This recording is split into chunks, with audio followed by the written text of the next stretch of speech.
Hello and welcome to Urban Towers, where it's just started raining.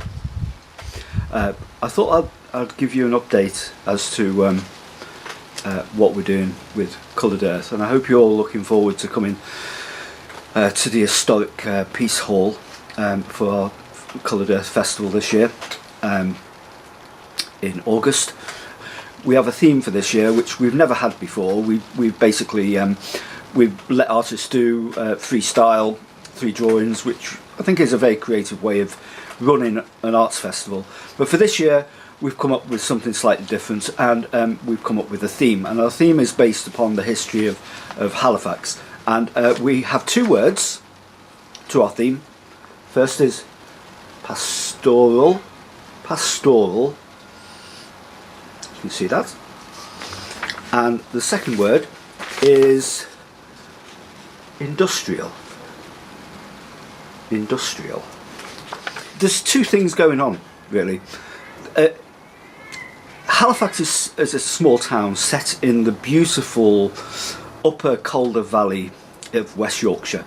Absolutely glorious there, surrounded by pastoral landscapes, and it's very rural. But when you get into the city, into the town, you can see how industrialised it's become. And Halifax was actually built on the Industrial Revolution, although the town goes back to the Norman Conquest of 1066 and probably beyond that. But it became famous. It became world famous for the manufacturing of cloth, of woven goods, and that manufacturing depended very much upon the landscape where Halifax is set in. It's set in a rural landscape.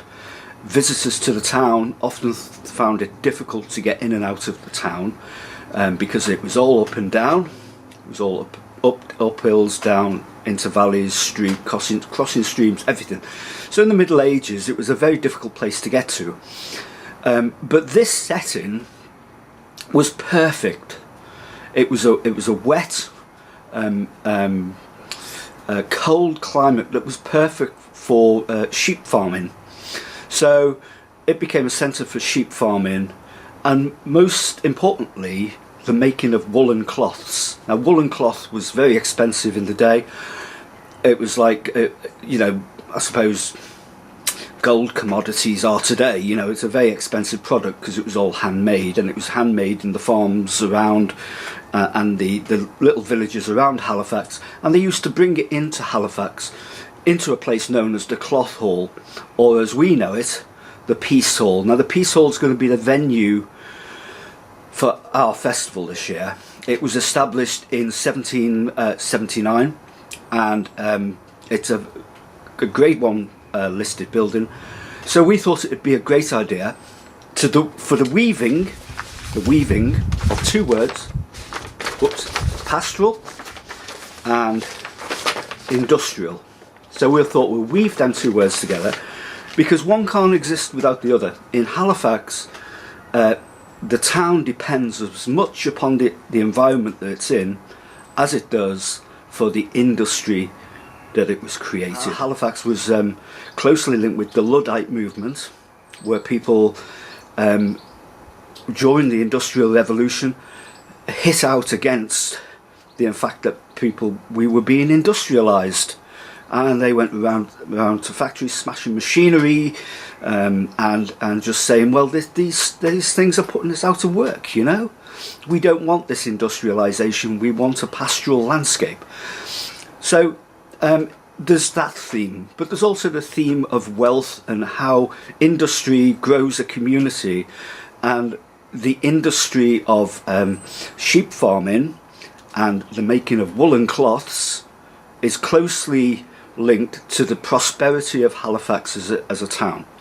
And so we wanted to explore that. Now, artists can explore that in many different ways. The idea that when people are creating stuff, and when artists create stuff, they take one idea and they put together another idea and they create a third idea. So we wanted a festival that built upon that idea of creativity, and it's a great theme. So we'll see how it goes. So if you're coming to the Peace Hall, I hope you put your applications in, because the because we're rapidly getting filled up with applications.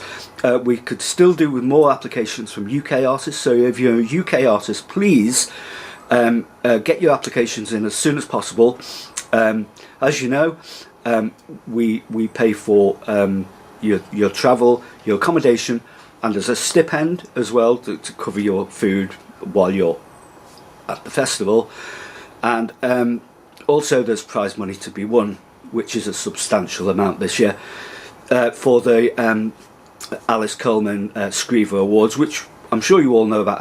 Alice Coleman was the I wrote a book about it, and she was the first professional lady pavement artist, and we celebrate her at every festival we do now, because I think she's worth celebrating, and I think to base a festival on historic links gives a great gravitas to that event. So I hope you'll all join us and come up with some great ideas for this year's festival. I'm looking forward to seeing them. We've got some great artists already applied, but we can do more. And especially another thing is, if you're local to Halifax, we're looking for local Halifax artists, because it's not just about international artists, it's about the mix of artists, local artists, UK artists and world artists. It's that mix, plugging people into that network that's really important to us.